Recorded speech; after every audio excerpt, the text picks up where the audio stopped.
evening. Ira Epstein of Linn & Associates with your metal market wrap-up, and this is for Wednesday, the 28th of October, 2020, about 6:15 p.m. Central Time. You know, I've got a smile on my face because I was expecting a lot of volatility. I've been writing about it for 2 weeks. I told you that going into this election, it was going to pick up. I certainly thought it was more or less going to come from the election itself and the lack of passage off of a COVID relief bill. I didn't want to see it come on the heels of this COVID again taking off not only through the U.S. in a very dangerous manner, but tonight they have shut down for all purposes most of France and Germany. You will see the dates. I write about it in my full research report, and this just puts their economies that were just getting back to going all on their heel. What do you think is going to happen in America? I mean, it's going to be the same thing. They're about 3 weeks ahead of us, so you just get yourself ready. That's pretty much how this has been working. Even Russia has got a situation where I think they're saying in 16 of their different areas, their main regions, they are getting overwhelmed. Hospital capacity is up to 90%, so 10% left and problems there. So we're getting a bounce tonight after a monster break today. Okay. Metal markets got hit, the dollar got a lot stronger, and most currencies fell down. So a lot of traders are going to look at these markets and they're going to say, first, why isn't the gold market acting more positive? And probably the reason they're going to say is gold needs the inflation scenario. If you've been looking at the correlations, gold is more tied to the growth stocks. Couldn't begin to tell you why in America, but there seems to be a better beta that's going on there if you're watching what's going on. And I think gold is lacking that one element, and it's just been elusive. It's coming, and it's coming quicker than you think, and that's going to be massive amount of spending after the election thrown at everything we've got to get the U.S. economy going. The Fed's been doing it, but I think you're going to get the government to join in on all this. You had to get through this event. Whoever wins, it's going to be that. At the end of the day, there's another 4 years of whatever, and the politicians are going to be forced to do something. So they got away with a quickie. They hurt us all, but it's coming. If you take a look at bonds and notes, they're getting a bid, but they're not getting a runaway bid. The market's not just throwing in the towel and saying, I got to own bonds and notes for any price. Now, in the gold market, you can see the damages happening. For the week, you're down $25 on a weekly basis, and it's still only getting into Thursday trade right now. We're under the 18-week average of closes, so the bias is down. Market has had a pattern of lower highs, lower lows. The breakout. Let's go back to yesterday to get a picture here, and I'm going to come right like that. And here we go. You had more sideways action than anything, and we've been churning in that. But as you'll see in a moment, I pointed out to you that the market was starting to act bearish. You can see that right here. And when you go to the swing lines, what I had pointed out is you already had a pattern of lower highs, lower lows. And this was before today's action. Now, the question was it going to do anything? In the ETFs, you had thrown out a buy signal in GLD. You didn't do it in the futures market, so you didn't quite get the correlation, but I was interested. I'm going, what's going on there? So I'm looking to see which way is this going to break out, and today answered the question. So now what next? Well, let's put moving averages on it. The one thing you've got to be careful of if you're a gold bull, you don't want to see this 18-day average get underneath the 100. If that happens, it's going to be another crossover on the charts, a bearish one, and traders will frown upon that. You're getting into a dangerous zone. You're only $6 away. On rallies, that's a strong resistance point. So where's the support? Literally right here. Bollinger Bands are an algorithm designed to keep the market trading within them 95% of the time. As they stay within that 95 percentile, the market often bounces back and forth. And what have I been telling you? I've been telling you that I don't like what gold's been doing because it's more or less been going in that sideways action. As of this point, the market's trying a downside breakout. The odds of it staying outside of the black line 5% of the time. It stayed under it today. I think it'll have a hard time staying under it tomorrow, but that's not a reason to be long. Right now, the bears are controlling the market, but you're in an oversold condition. Oversold conditions, Bollinger Bands under it. It's a recipe where you get some short covering when you get a thrust that goes down like that. Doesn't mean you're going to get a reversal. The gold-silver ratio is looking ugly for gold. In other words, what's happened is the higher this number goes, what happens is you need more silver to get 1 ounce of gold. So for a while here, we got down into the 70 range and we were getting a bull move in the copper market, the platinum, the gold market, the silver market. As this is coming up now, that has abated and the markets are coming down. Generally speaking, bull markets in the metals are run by an economy that forces them all together to the higher levels, not to a lower level. Keep that in your mind. What about silver? Well, if you take a look at it, it's oversold. It is at a point here where we've got lower highs, lower lows. You fell into the 100-day average in the lower Bollinger Band. If we were on the phone today together, I would have said, that's where I'm looking for short covering to come into the market. Have not changed my opinion. And no, I'm not bullish. I have no reason on that chart to be bullish. Let's take off today's action.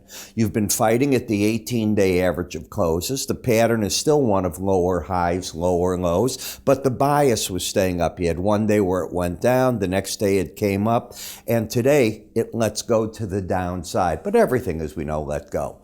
But that doesn't change. That's not where the smart traders, as I call them, quote unquote smart traders, people that respect the Bollinger Band, say, I've got to take some of my short position off. There's no way you could be thinking the long side of the market.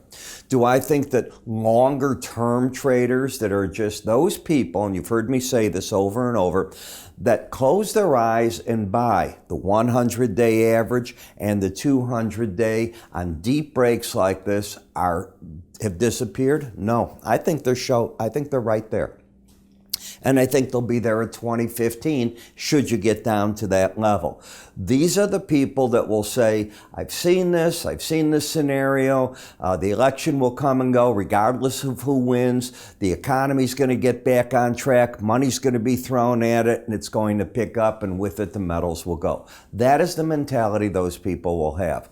I, as a chartist, can't have that. I read the chart, not the what-ifs. And the chart action is bearish, but I can see a reason for short covering. In the copper market, you turn for the first time the trend down since back here at the beginning of October. So at the very end, it got hit, lower highs, lower lows. To negate this downtrend, you've got to get back over 311.25. If you think about this for a moment, you've shut down Germany. You've shut down France. The UK is probably right behind it. The United States is seeing shut-ins everywhere. I live in a city where the restaurants, everything closes on Friday. Done. No more. Nothing. How do these restaurants make it? They can have carry-out business. They can eat outside. Okay. But everybody's going to be back home. Okay. But we saw durable goods pick up from all that too. So while you're getting a setback here, if people are shut in again, they're going to go back to what they were doing. They're going to watch Netflixes. They're going to buy more things for their home. I know that I've redone my house, and I know how long it took to get parts in. One of my brokers wrote me today that he had bought stovetop in September. He's still waiting for it to come in. You're going to see more of this as these shut-ins keep happening until we get to the point where there's a vaccine or there's disease, this virus, if you will, burns itself out on this wave. Don't know when that's coming. I just know it's getting cold, and that brings on another element. In the platinum, we had an outside day down today. So let me bring this on. You know what I tell you. If the high of an outside day is taken out within the next 2 trading sessions, this becomes a bear trap. In other words, the bears get caught, the market often makes a run back to the highest of the Bollinger Band, or the closest is the right word, the closest of the Bollinger Band, or a moving average above the market in this case. So it'd be the 100-day average. Market hasn't done that. The bears still have control. I think they defend their position at 876.5, and they'll not let the market get over 890 without them saying, okay, probably don't have enough momentum here. Downside target, 850-220, and this is not an oversold market. In the palladium market, this is your first spike back under the Bollinger Band. This market has a nice history of not staying very long over or under Bollinger Band. So I wouldn't be surprised to get a bounce. It's very oversold. Another one of these markets that if it got down to the 100-day moving average in green, I'd expect the longer-term traders to be stepping up to the table. Not my style of charting, I can tell you that right here, but that wouldn't surprise me. And on rallies back to the 2373 area, we should see some resistance. I don't know if it'll get there, but if you stayed like this, you're 2 days in a row under the Bollinger Band. Let me come back here for you. Dollar index. The dollar index got a bid today. So we saw the yen strong. We saw the U.S. Treasuries get strong in the dollar index. You didn't see it in the gold market. You didn't see it in the metal markets. So it's more or less a currency play that happened in part because of what's going on in Europe with the shut-ins there too. All right, will it have any legs? Well, the trend is up, and for whatever reason, until the trend loses itself, it's to the upside. Support should be seen at 93.30, and you don't want to see this market get under, on this current formation, 92.73. Where could it go if it gets a leg to the upside here? The 9400 level, the upper Bollinger Band. I'm aware that many of you like to trade instead of the futures, the spiders. You know that I cover that in the ETFs in the afternoon. I'm talking a subscriber video. In that video, I cover the shorter term, the day-to-day swing trades. And by the way, swing trade's not a day trade. It's just day-to-day. You're looking just like these at the bar chart, building together what's going on. And then you get the long-term positions, which I would not use a daily chart for. I would use weekly charts for those. And on the weekend, I cover that on a Saturday typically. I put out a chart covering all the different ETFs and spiders that I am covering at that point in time. So you're going to get those typically on the Saturdays from me. And as we take a look at them, what do you do with them? Well, first off, you can take a look at my videos from your desktop, your laptop. You even get our mobile QT application with it. Here's what I cover on those. I covered the different spiders, the main ones. The other markets I'm covering, you can see all the different names, the main stock indices, of course. I cover a number of the metal markets for you, the interest rates, all the important, I think they're the important energy markets, and of course the three main currencies that get all the play in these markets. I cover them in a way both on the daily, for Monday through Friday, and then on Saturday, I'm putting out your weeklies that give you the idea there. Typical video lasts about 15-20 minutes. They're $8.95 for the first 30 days, just a little bit more than a cup of coffee from Starbucks. How do you get this? Call our staff. They'll be happy to set you up. If you'd like to see a trial of it for free, we do that as well if you haven't had it before. Or you can go to our website, and under the word research, it's explained, and away you go. If you want the free trial on our free offers on our website, it's there for your asking.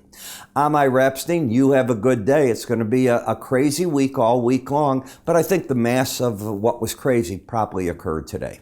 See you later.